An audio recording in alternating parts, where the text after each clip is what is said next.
5 atletas. 5 sueños olímpicos forjados con años de sacrificio, disciplina y esperanza. Para ellos, los Juegos no eran solo una competencia. Eran la cima del logro humano, el símbolo de unidad entre naciones y la oportunidad de dejar su nombre grabado en la historia. Pero en instantes que debieron estar llenos de gloria, la tragedia irrumpió con una fuerza implacable. Desde pistas de hielo que desafiaban la física, hasta el calor abrasador de maratones y contrarrelojes, pasando por atentados que rompieron la inocencia olímpica. Estas historias nos recuerdan que, incluso en el escenario más grandioso del mundo, la línea entre el triunfo y la tragedia puede desvanecerse en un segundo. Quédate hasta el final y suscríbete, porque cada relato es más impactante que el anterior, y el último te hará replantearte si algún sueño vale el precio más alto. Historia 1. Nodar Kumaritashvili, Luge, Vancouver 2010. Era el 12 de febrero de 2010 y el aire matutino en el Whistler Sliding Center estaba cargado de energía nerviosa, mientras los mejores atletas de luge del mundo se preparaban para sus últimas carreras de entrenamiento antes de que comenzara la competencia de los Juegos Olímpicos de Vancouver. La pista, tallada en la ladera de la montaña al norte de Vancouver, era conocida como la más rápida y técnicamente desafiante jamás construida, con velocidades que regularmente superaban los 153 km por hora en sus 17 exigentes curvas. La instalación representaba la vanguardia de la ingeniería en deportes de deslizamiento, aunque varios atletas ya se habían estrellado durante las prácticas, lo que generó preocupación por su extrema dificultad. Nodar Kumaritashvili ajustó su casco mientras se preparaba para lo que sería su última carrera de entrenamiento. Su complexión ligera ocultaba el valor necesario para lanzarse por una pista de hielo a velocidades de autopista. Con 21 años, el atleta georgiano competía en sus primeros Juegos Olímpicos, llevando consigo las esperanzas de su pequeña nación y el legado de su padre, también competidor de luge. Su entusiasmo juvenil y determinación le habían ganado el respeto de sus rivales, aunque había tenido dificultades con el implacable trazado de Whistler durante las prácticas. La pista había sido diseñada para llevar al límite la tecnología del luge, con la salida más empinada del deporte y curvas que generaban fuerzas G extremas. Nodar trabajaba con sus entrenadores para dominar sus complejidades, pero la velocidad y las exigencias técnicas habían resultado desafiantes para muchos. A pesar de las preocupaciones, los oficiales aseguraban que cumplía con todos los estándares internacionales. Su debut olímpico era la culminación de años de entrenamiento en las limitadas instalaciones de Georgia, con equipo y entrenadores básicos. Su familia había hecho sacrificios económicos para apoyarlo, y su presencia en los Juegos era motivo de orgullo nacional. Cuando inició su última bajada, adoptó la posición aerodinámica característica del luge. Las primeras secciones fueron fluidas, y en las zonas intermedias alcanzó casi 145 km por hora. Pero al salir de la última curva, un ligero error de dirección, combinado con la velocidad extrema, lo lanzó contra el muro. El trineo se elevó y Nodar fue proyectado por encima de la barrera de protección, impactando contra un pilar de acero sin acolchado. El golpe le causó lesiones fatales en la cabeza y el cuello. El accidente, captado en video y presenciado por atletas y oficiales, dejó al mundo olímpico en shock. Los médicos llegaron en minutos, pero no pudieron salvarlo. Fue declarado muerto en el Whistler Healthcare Center, horas antes de la ceremonia de apertura. La pista fue modificada de inmediato con muros más altos y acolchado adicional. Su muerte desató un debate global sobre si la búsqueda de velocidad en estos deportes había ido demasiado lejos y provocó revisiones de seguridad en pistas de todo el mundo. Historia 2. Alice Hawthorne, atentado en Centennial Olympic Park, Atlanta. 1996. Era el 27 de julio de 1996 y el aire cálido de la noche en Atlanta vibraba con música y celebración mientras miles de visitantes olímpicos se reunían en el Centennial Olympic Park para un concierto gratuito que encarnaba el espíritu festivo de los Juegos. El parque de 8,5 hectáreas había sido diseñado como el corazón de la Atlanta Olímpica, un lugar donde personas de todo el mundo podían reunirse para celebrar el deporte y la amistad internacional. En el escenario al aire libre tocaba la banda Jack Mack and the Heart Attack, cuya energía había atraído a una multitud que disfrutaba de la noche veraniega. Alice Hawthorne, de 44 años y residente de Albany, Georgia, sonreía junto a su hija de 14 años, iluminadas por las luces del escenario. Había ahorrado durante meses para llevarla a los Juegos, considerándolo una oportunidad única para vivir la historia y el espíritu olímpico. El parque se había convertido en un símbolo de hospitalidad, con conciertos, exposiciones y celebraciones que atraían a cientos de miles de personas. La atmósfera festiva hacía olvidar las preocupaciones de seguridad. El guardia de seguridad Richard Jewell patrullaba el parque cuando encontró una mochila sospechosa con bombas de tubo cerca de una torre de sonido. De inmediato comenzó a evacuar el área, acción que salvaría muchas vidas. A la 1:20 de la mañana, mientras el concierto seguía y miles disfrutaban de la noche, la bomba explotó con fuerza devastadora. La metralla atravesó la multitud, transformando la celebración en caos y terror. Alice fue alcanzada por fragmentos metálicos de la bomba, sufriendo heridas fatales cuando la explosión desgarró la reunión que hasta segundos antes había sido pacífica.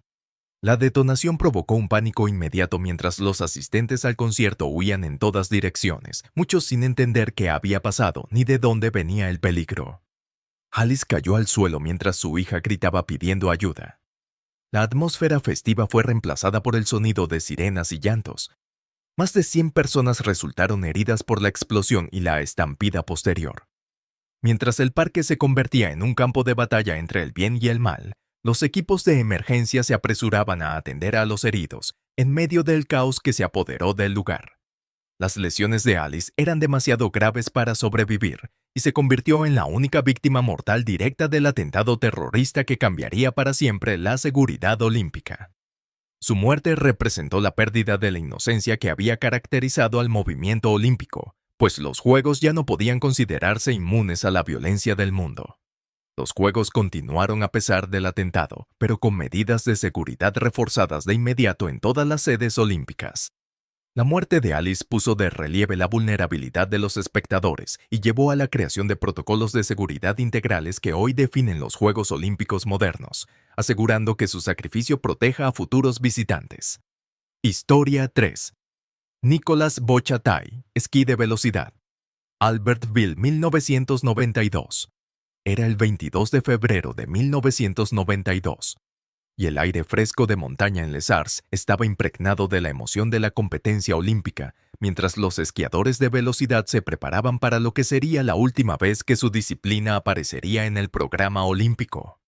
Este deporte de demostración, en el que los atletas alcanzaban velocidades superiores a los 193 km por hora en empinadas laderas, representaba el límite absoluto de la velocidad humana sobre esquís. El trazado en Les Arcs estaba perfectamente preparado, con cielos despejados y nieve en condiciones óptimas, prometiendo un escenario ideal para esta disciplina extrema que ponía a prueba el coraje humano. Nicolas Bochatai ajustó su traje aerodinámico mientras se preparaba para una carrera de calentamiento antes de la final. Su complexión delgada reflejaba años de entrenamiento en la disciplina más peligrosa del esquí suizo. A sus 27 años, era uno de los mejores esquiadores de velocidad de su país. Había dedicado su vida a dominar un deporte que combinaba habilidad técnica con valor puro.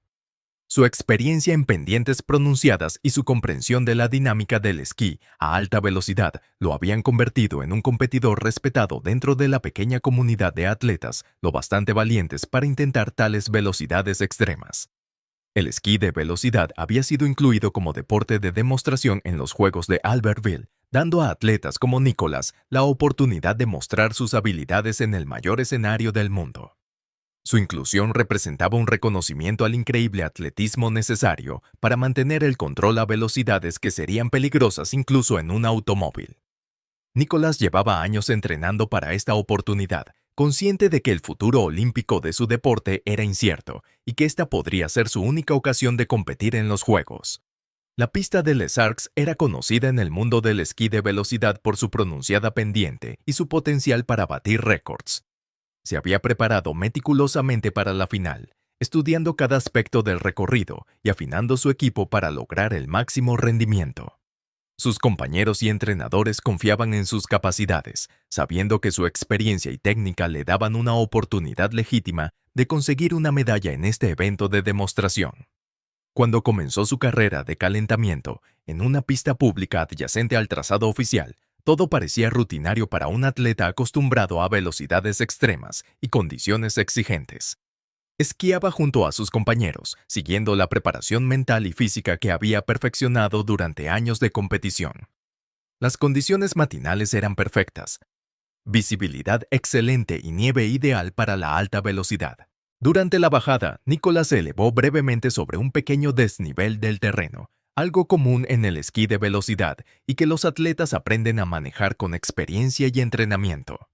Pero al aterrizar, se encontró directamente en la trayectoria de una máquina pisanieves que operaba en la zona, con la sirena encendida y las luces de emergencia parpadeando. A la velocidad a la que viajaba, la colisión era inevitable. Nicolás impactó contra la pesada máquina con una fuerza tremenda. El golpe le causó heridas fatales que acabaron con su vida al instante. El accidente ocurrió alrededor de las 9:30 de la mañana, conmocionando a la comunidad del esquí de velocidad y a los organizadores olímpicos, que nunca habían experimentado una tragedia así durante la preparación para una competición. La colisión puso de relieve los peligros inherentes a un deporte que llevaba los límites humanos al máximo absoluto. Las finales se celebraron según lo previsto, aunque algunos competidores suizos se retiraron en honor a su compañero fallecido. La muerte de Nicolás marcó el final de las aspiraciones olímpicas del esquí de velocidad, que fue eliminado inmediatamente de futuros programas y nunca volvió como evento oficial. Su sacrificio llevó a reforzar los protocolos de seguridad en todos los deportes extremos y a adoptar un enfoque más cauteloso a la hora de incluir actividades de alto riesgo en la competición olímpica. Historia 4. Francisco Lázaro, Maratón, Estocolmo 1912. Era el 14 de julio de 1912 y el sol veraniego ardía implacable sobre Estocolmo mientras los corredores de maratón se preparaban para afrontar 40,2 kilómetros de campo sueco con temperaturas que alcanzarían peligrosos 32 grados Celsius. Los Juegos Olímpicos de Estocolmo 1912 habían reunido a atletas de todo el mundo en una época temprana de la competición olímpica moderna, cuando el conocimiento médico sobre enfermedades relacionadas con el calor era limitado y los protocolos de seguridad prácticamente inexistentes. El recorrido de la maratón atravesaba zonas rurales con escasas estaciones de agua, creando condiciones que pondrían a prueba incluso a los atletas mejor preparados. Francisco Lázaro ajustó su dorsal mientras se preparaba para convertirse en el primer maratonista olímpico de Portugal. Su complexión ligera reflejaba la determinación que lo había llevado hasta Estocolmo, a pesar de los limitados recursos deportivos de su país. A sus 21 años se había entrenado en el clima más templado de Portugal y no estaba acostumbrado a correr en el calor extremo que marcaría esta maratón olímpica. Su presencia en los Juegos representaba la entrada de Portugal en el atletismo internacional y cargaba con las esperanzas de toda una nación. La maratón era su oportunidad de dar honor a Portugal en su debut olímpico, una responsabilidad que asumía con seriedad a pesar de su juventud y su inexperiencia en condiciones extremas. Siguiendo un consejo que resultaría trágicamente equivocado, cubrió su cuerpo con aceite o cera para evitar la sudoración. Esta sustancia impediría que su cuerpo se enfriara de forma natural, contribuyendo a la crisis por calor que acabaría con su vida. La preparación de Francisco había estado limitada por la falta de recursos y experiencia de Portugal en la competición internacional.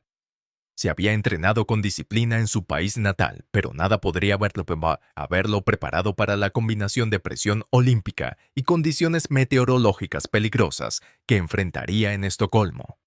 Su determinación por triunfar para Portugal superaría las señales de advertencia de su propio cuerpo a medida que avanzaba la carrera. Esta comenzó ya en condiciones peligrosas, con la temperatura subiendo a niveles que pondrían a prueba a cualquier corredor de larga distancia. Francisco inició con un ritmo conservador, pero el calor comenzó a pasar factura a todos los competidores mientras atravesaban el campo sueco. Al llegar a la mitad del recorrido, ya mostraba signos de agotamiento extremo por calor, pero su empeño por terminar y honrar a Portugal lo mantenía en movimiento. Los espectadores a lo largo del recorrido notaron su estado de angustia mientras luchaba en las últimas etapas de la carrera, pero no había personal médico apostado en la ruta para brindarle asistencia. Su temperatura corporal aumentaba a niveles peligrosos, mientras sus sistemas naturales de enfriamiento fallaban, comprometidos por el aceite o cera que había aplicado sobre su piel. La combinación de calor extremo, preparación inadecuada y tácticas equivocadas creó la tormenta perfecta para una crisis médica. Francisco colapsó aproximadamente en la marca de las 19 millas, con una temperatura corporal que alcanzó los 41 grados Celsius, sufriendo un golpe de calor severo. Nunca recuperó la conciencia después de caer al suelo. Sus sueños olímpicos terminaron en un polvoriento camino sueco, lejos de casa. Fue trasladado de urgencia a un hospital de Estocolmo, pero el conocimiento médico de 1912 era insuficiente para tratar una enfermedad por calor tan grave. Francisco murió a la mañana siguiente por complicaciones relacionadas con el golpe de calor, convirtiéndose en el primer atleta olímpico en morir a causa de la competición. Su muerte conmocionó a la comunidad deportiva internacional y llevó a la implementación de puestos médicos y estaciones de agua a lo largo de los recorridos de maratón. Portugal lloró a su primer atleta olímpico y Francisco se convirtió en un héroe nacional a pesar del trágico desenlace.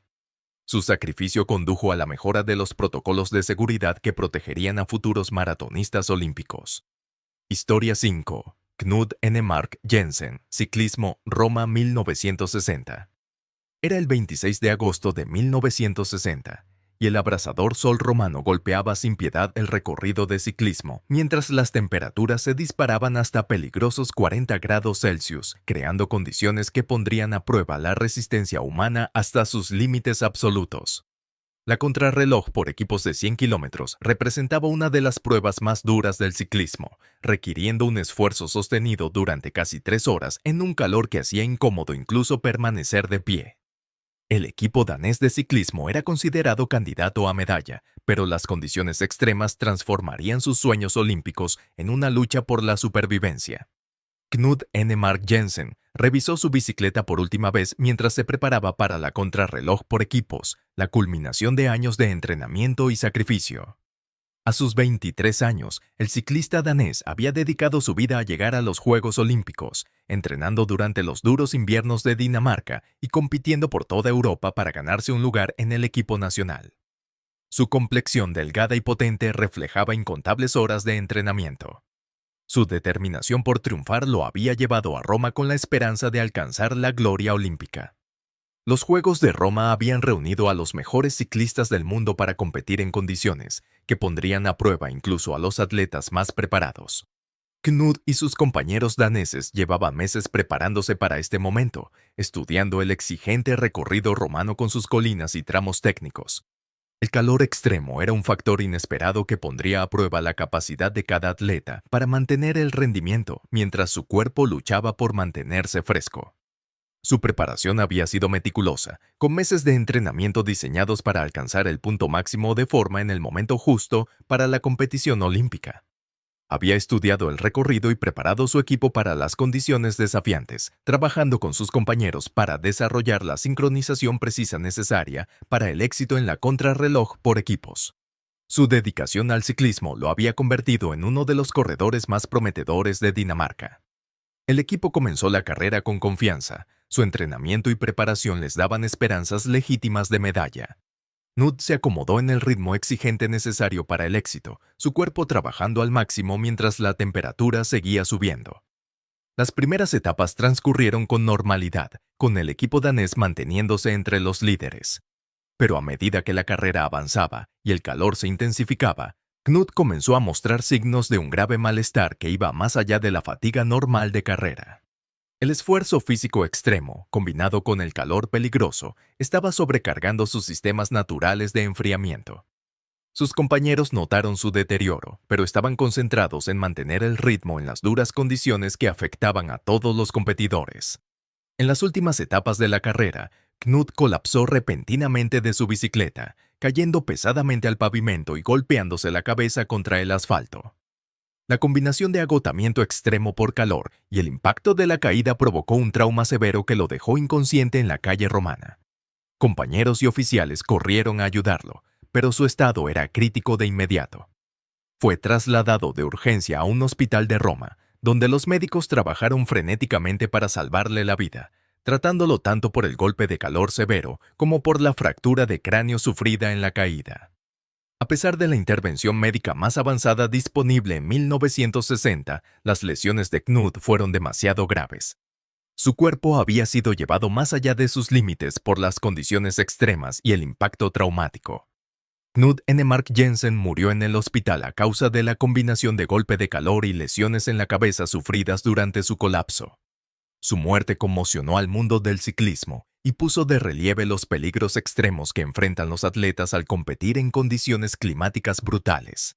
La tragedia llevó a reforzar los protocolos de seguridad en las pruebas olímpicas de ciclismo y a mejorar la cobertura médica en competiciones de resistencia bajo calor extremo. Y así cerramos este recorrido por 5 historias reales en las que la pasión, la entrega y la búsqueda de la perfección se encontraron con un destino tan trágico como inevitable.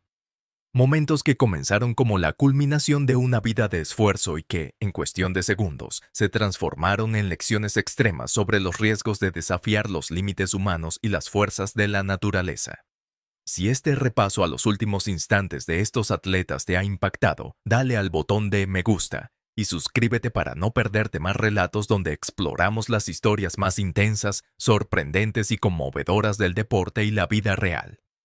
Me encantaría saber, ¿cuál de estas tragedias olímpicas te dejó más marcado? Tu opinión enriquece muchísimo estas conversaciones sobre los límites entre la gloria, el riesgo y la fragilidad humana. Gracias por acompañarme en este viaje por relatos que, aunque duros, nos recuerdan que incluso en la cima del mundo, la vida pende de un hilo, y que una sola decisión, un instante, puede cambiarlo todo para siempre.